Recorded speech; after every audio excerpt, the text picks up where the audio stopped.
último jogo do Popstar, ele veio de uma turnê nos Estados Unidos, chegou atrasado, só entrou no segundo tempo. Ontem, 3 horas da manhã, a direção ligou pra ele estava na night. Desfile do Fashion Week.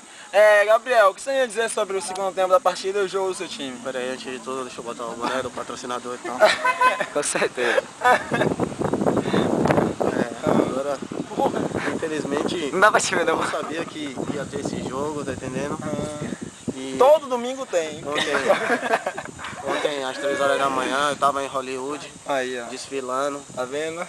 Aí a direção ligou pra mim e me disse, eu vim despreparado, mas mesmo assim consegui desempenhar um belo futebol de sempre. Obrigado. De sempre.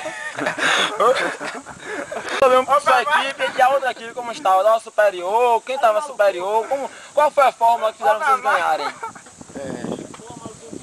Eu acho que nós temos 2 pontos, um bem crítico e outro que a gente pode elogiar. Arailton hoje, foi o pior jogador em campo. Ave Maria. Vale ressaltar que ele foi o pior jogador em campo. Quem é ele? Amostra Ele ele. aqui, ó. Ele aqui, A ó. cara, a cara. Esse aqui, ó. É ele. Arailton junto a Elivelton. Eita! Aqui, ó. Coitado, goleirão.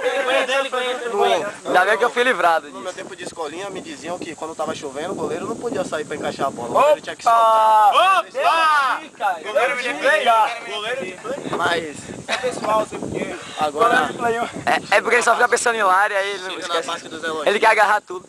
Paulinho Preto, ele fez boas investidas pelo lado esquerdo, apesar dos problemas psicológicos, Nota 10. ele teve uma partida muito boa, juntamente a Valnei, que só tá faltando parar de cair um pouquinho e malhar um pouco. Reclamando, né, de Filma seu tudo. corpo agora, filma seu corpo. Filma seu corpo, malhar. Virou a câmera, quando pegar ela vai estar errado. Sabia fazer uma filmagem? Eu tô de volta. Eu voltei no outro, vai, continua. Tá vindo a minha reportagem? Acabou aqui com o Gabriel. Vamos a Elivelton.